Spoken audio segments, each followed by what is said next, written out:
Hi everyone, very proud to once again bring one of my favorite students who's been with me for a very long time. He's going to share his experience with you.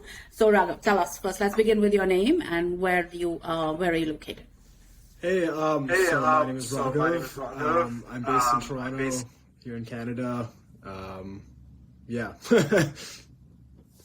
Lovely. How long have you been in the program, Raghav? I think definitely over a year, pushing 2 years. I think right near the start of COVID, actually. I think March 2020. So I guess over two and a half years. Wow, a lot longer than I thought. And why did you join the program? So tell us, why did you join the program? I mean, a couple of reasons. I think what kind of initially brought me to the program, was my family kind of mentioned that they had spoken to you, my aunt, my cousins, and I think obviously there was a lot going on during COVID, especially at the start. Emotional, mental well-being wasn't probably at the highest point it could be. Had a lot of stuff going on in my personal life as well. So I thought, what the hell? Like, I think previously that was probably something I never would have considered. But just given so much was going on in the world with myself, I thought, why not give it a shot? There's nothing really to lose. And, of course, clearly 2.5 years in, haven't looked back. So, one of the things which I'd like you to clarify for all our young adults is a lot of parents and a lot of young adults, Generation Z, people like you, don't know the difference between therapy and life coaching. And they think that life coaching is a mental stigma, which is a lot of people don't come forward. I'd like you to tell them, what is the difference between therapy and life coaching as you see it, and whether you think it's a mental stigma or not, and why do you think they should come forward? Yeah, absolutely. I think, for me, I think the couple of key differences that really stick out to me, I think therapy is kind of just a space where you can maybe discuss, your problems in life, what's going on with you. And, the therapist is kind of there to just help you synthesize, possibly provide, solutions to your issues or whatever's going on in your life, versus what I think life coaching really helps when is, the longer term aspect, in the sense that, like, yeah, sure, you have, things that you want to talk about and discuss today, but, kind of how do you best position yourself to succeed in your life down the line, both career as well as personal, which I think, of course, both are extremely important and go hand in hand. Excuse me. I think, obviously, less so now than before, but, there's definitely been a stigma attached with therapy. I would say less so life coaching, but I think to your point, I think maybe some of the stigma stems from the fact that people just aren't aware of what, life coaching is and, the benefits and, the differences between that and traditional therapy. Again, I would say that the stigma has started to reduce for sure, as, there's been a lot more awareness. But I would say that, definitely not.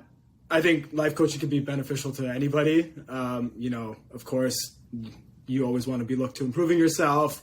And, sometimes even when you think you have it figured out, it can always be great to talk to somebody else, bounce ideas off the other person, kind of help yourself level set, as well as, kind of plan, what the next year, next 5 years, and, even longer than that looks like for you. And I think, that has been tremendously helpful for me. So has it helped you draw out your maximum potential? Because often youngsters or anybody, we all think, don't know our maximum potential. So can you explain to us, how has it helped you maximize your potential?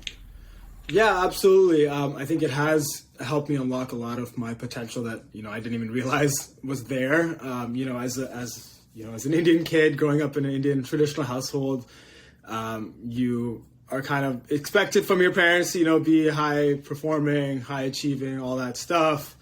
You don't really think twice about why or what you're doing. I was, grateful in the sense that my parents never necessarily pushed me to, pursue a specific career. I know not all children are as fortunate, but that being said, I didn't really have as much sense of direction in my life. It was kind of just like, go to university, go to college, do as well as you can, get a, 4.0, get a high paying job after, whatever, right? So those are typical expectations. But I never really took a step back and thought about the why, or what am I doing and what am I personally getting out of it. And I think, talking with you over the last several years has really helped me kind of find my purpose, I guess, a little bit more so, kind of take a step back and see what I want to do with my life and career.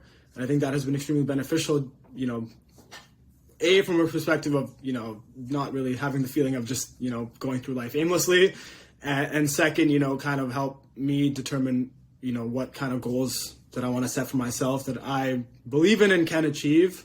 And, no longer necessarily doing things just for the sake of pleasing my parents. And, even from the career perspective, I've had the opportunity to, really get myself out there, develop my network, try to build a career, not just, work at a job. And I think, that's been extremely helpful and, maybe not something I would have done as well had we have not, connected.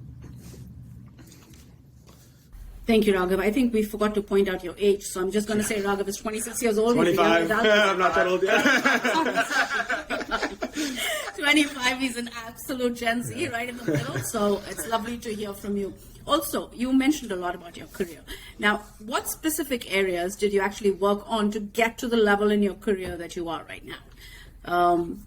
What specific areas helped you? Yeah, for sure. So I guess for background, I work in investment banking, typically seen as a high stress job. And I think, from that point specifically, with no hours, let's with no set hours, it can be, 60-hour weeks, can be 100-hour weeks. So I think, one thing that definitely helped me, was how to manage the stress a lot better. Of course, there's going to be tough days, tough weeks. Doesn't matter what job you work in, that is going to happen. And, as you grow older, once you get out of college, the older you get, the stress levels only go up. So I think one thing that has really helped me over the last 2.5 years is, kind of really, how do you manage the stress levels and, continue to, perform, not just your job, but, all the other obligations you have in life, whether that be family, friends, even just the small things as, keeping your apartment clean and, getting groceries and all that stuff, right? Because when you're working 80, 100 hours a week, you don't, sometimes don't have the energy to do all the other things.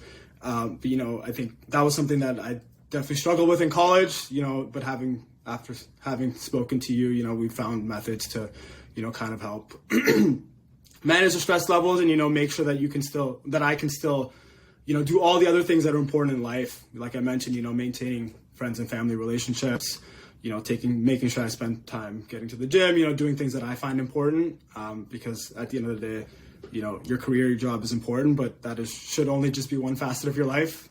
Can't let it consume yourself completely.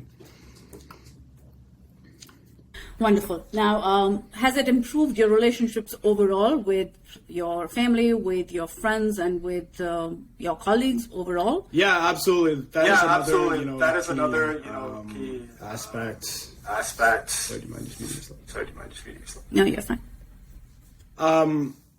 Across the board, I think one thing that I didn't recognize, as I was growing up is, how important or how much, how you manage your relationships and how strong those personal relationships can impact, your day-to-day life, moving forward, whether that be developing new professional relationships, personal relationships, whatever the case may be.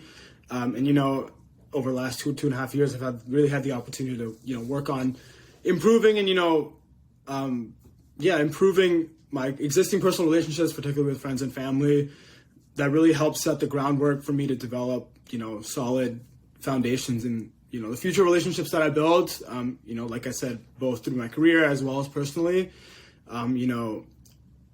even small things like, just being forward with the team, people that are more senior with you, understanding that, just because you're the most junior doesn't mean you don't have a voice in the work that you do, especially as a, 22, 23-year-old fresh out of college, that can be a very scary and intimidating thing. But, recognizing that you have a voice and should be able to voice your opinion and, set expectations, push back on work if it's unreasonable, all those little things that really go a long way to making, your life a little bit better.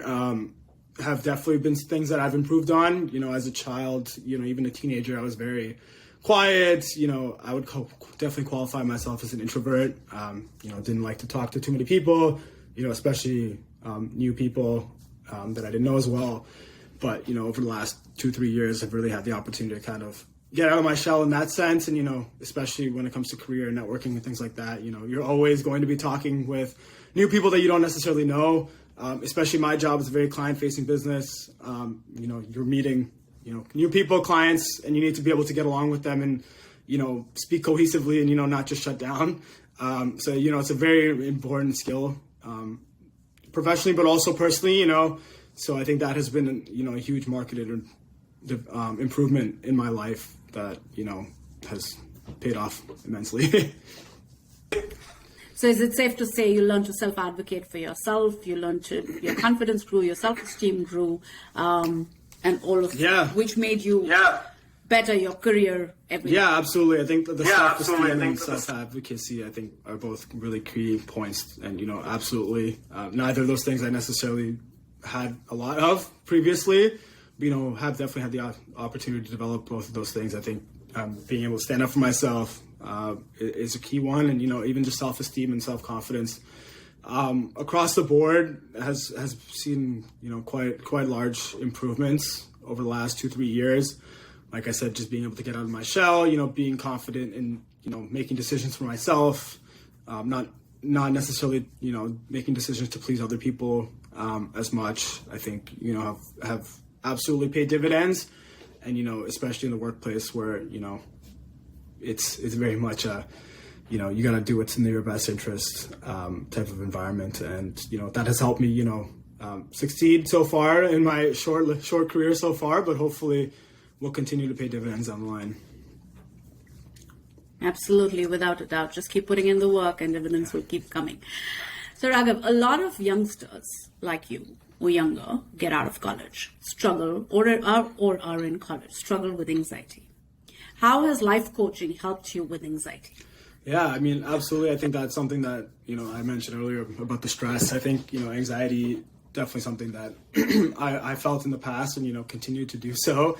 But obviously through methods, that we've discussed, helped, kind of temper down the anxiety levels, being able to take a step back and understand that I can do, X, Y, Z, or, what just happened is not a huge deal.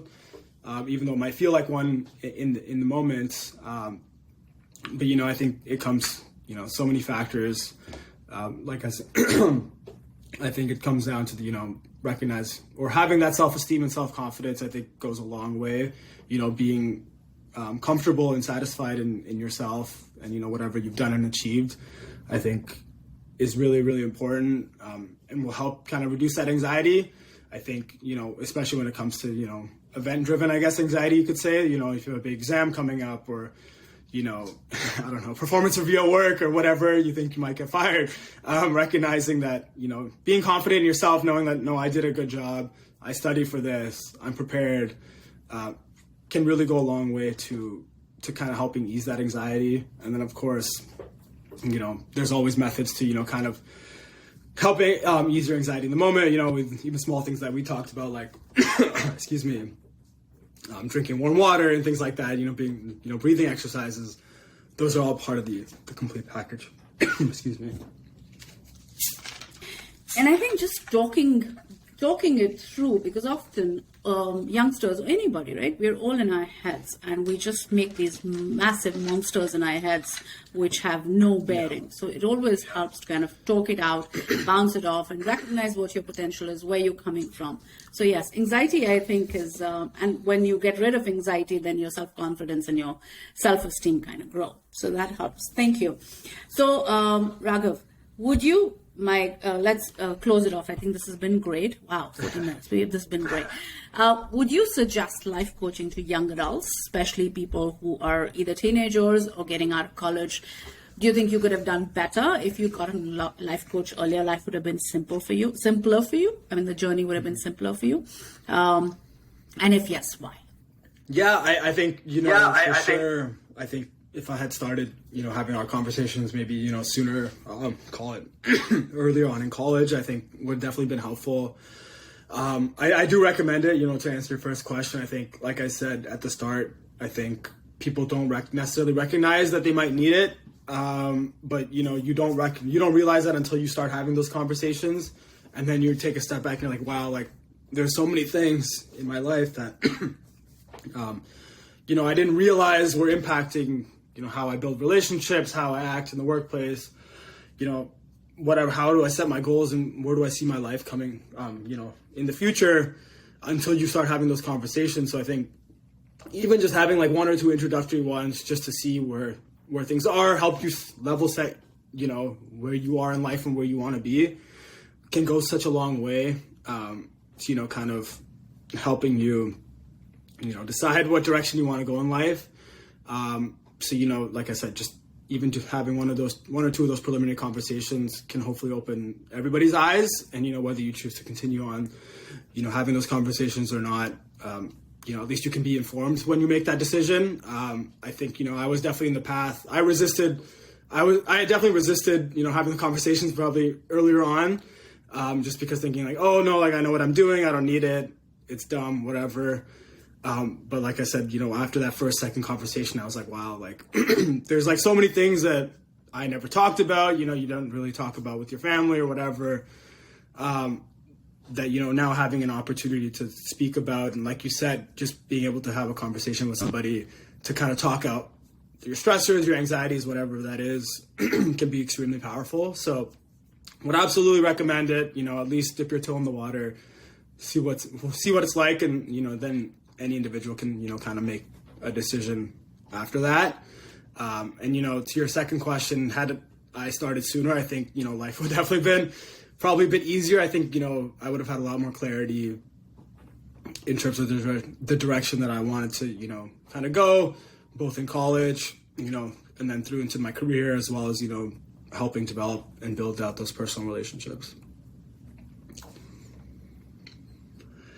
Like you mentioned that, it's always good to talk it out with somebody, and you can always talk it out with family, but I think with family, it's a different, it's not a professional kind of an environment, and you don't get an unbiased opinion. And then you can't do it regularly, right? So it's always good to talk to a professional about it. Yeah. One piece of advice. Yeah. Sorry, I was just going to say, I absolutely agree with that. I think the professionalism helps. Of course, you want to be able to hopefully feel comfortable, talking with your friends and your family about whatever's going on with your life. But, those people may not necessarily be equipped with the strategies and, the abilities to, kind of A, help listen effectively, and B, kind of help you sort through whatever's going on in your life. So, of course, you want to have multiple outlets and, people that you can confide in. But I think, having somebody who has the expertise and know-how and, like you said, can provide an unbiased, response and, a safer place to have that conversation, I think can really go a long way. And, I still think that, at least in my personal life, of course I'm open with people, but, there's certain conversations that I can't necessarily have with, certain people. And to, having that one professional person on a consistent basis, I think can be extremely helpful. Correct. It's a question of building that trust and, getting that, because we've had some very emotional conversations. So it always helped to kind of, you were able to block out that emotion just because you got an unbiased opinion. One suggestion or one piece of advice to anybody your age, any Gen Z listening to this, or any parent, one advice for a parent and one advice for a child. For a parent, I would say, try to keep an open mind with your kids. At least in my experience, especially with immigrant parents, I completely understand that they grew up in a different world, different life, expectations and, what was acceptable and what might not necessarily have been acceptable in their generation. How they grew up is not necessarily how it is today, nor how it is in North America. So I think, keep an open mind with respect to how you converse with your children and, kind of how you deal with issues that may come up or, conflicts that come up with your kids. Because if you continually shut that down, your children will either rebel or go elsewhere to have those conversations. And, I think building strong, parent-child relationships is critical, for both sides, health and well-being down the line. And, of course, you want to be as close with your children as you can. So I think understanding that, life was different back in the day than it is today, I think, if parents can come in with an open mind and feel comfortable sharing as well as hearing whatever their kids are going through, will go a very, very long way. to both parties being a little bit happier, hopefully. And for kids, I would echo the other direction. Recognize that their life and their upbringings were very different than we have it today, and be grateful that you have, I would say, a substantially more freedom and than they might have had, call it 20, 30 years ago. And be reasonable with them, right? I think it's a give and take on both ends, and if both sides are understanding and open to the other, I think, like I said, that goes a long way to helping build a strong foundation and relationship. And that's not to say you're not going to have conflict with your parents and vice versa, but try to see where they're coming from, but also try to educate them on what things are like today, right? They didn't grow up as a teenager in the U.S., chances are. So they just may not know, right? So, come in with an open mind and, be mindful, but also be educating them, like teach them and tell them things that are happening in your life.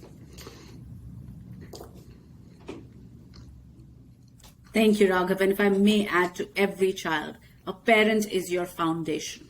You have to mend your relationship with your parents and walk hand in hand with them. There is nobody in the world who can love you more than them. And please be grateful. Gratitude will take you miles and miles further. So just to keep that in mind. Thank you, Raghav. That was wonderful. Thank you for taking the time out and teaching our youngsters. I am sure a lot of youngsters would resonate with what you said. Thank you for having me on. It was great having the conversation. Thank you.